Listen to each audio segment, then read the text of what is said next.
Okay geng, hari ni aku nak review socks. So socks ini dia tak ada saiz lah. Dia cuma satu saiz sajalah. Tetapi dia ada 3 jenis, iaitu pendek, sederhana dan juga panjang. Korang tengok socks ni. So socks ini dia bukan jenis yang dia ada 2 jenis pilihan, hitam dan juga putih. Apa yang syok dia jenis yang tebal tau. Dia bukan jenis yang berapa puluh sen, bukan. Yang dulu aku pernah review berapa puluh sen, itu korang boleh pakai buang tak apa. Itu sangat nipis, boleh pakai. Itu memang murah. Yang ini dia bukan berpuluh-puluh ringgit pun. Dia cuma beberapa ringgit.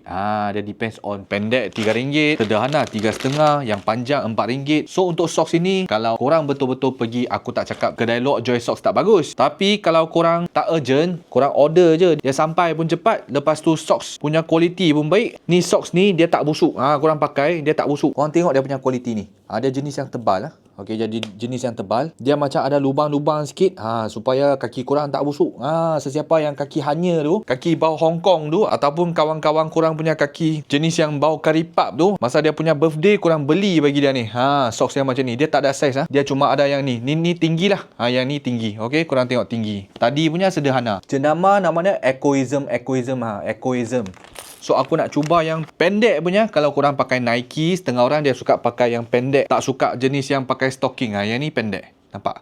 Ini pendek. So korang pun tak payah risau dia akan terkeluar. Macam contoh lah, kaki aku jenis yang sederhana, besar sekali, sederhana lah. Setengah orang saiz 11, yang aku 10.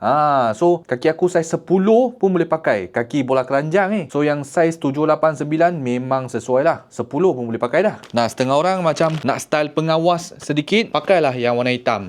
Kalau korang malas nak cuci stocking kan, pakai warna hitam. Hitam ni dia kalau hujan lah, terkena air longkang lah, yang malas nak basuh stocking lah, hitam ni boleh tahan lama. Bawah dia sini ada cushion tau.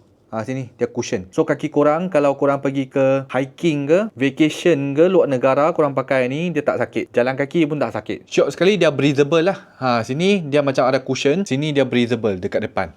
Stocking je pun dia buat sampai macam ada function. Macam kaki aku saiz 10 pun boleh pakai dah. Okay, korang check out sekarang. Sini breathable lah. Sini dia breathable. Sini bawah dia cushion. Serius guys, harga korang memang tak dapat cari dah dengan kualiti yang macam ni. Stocking je pun ada function.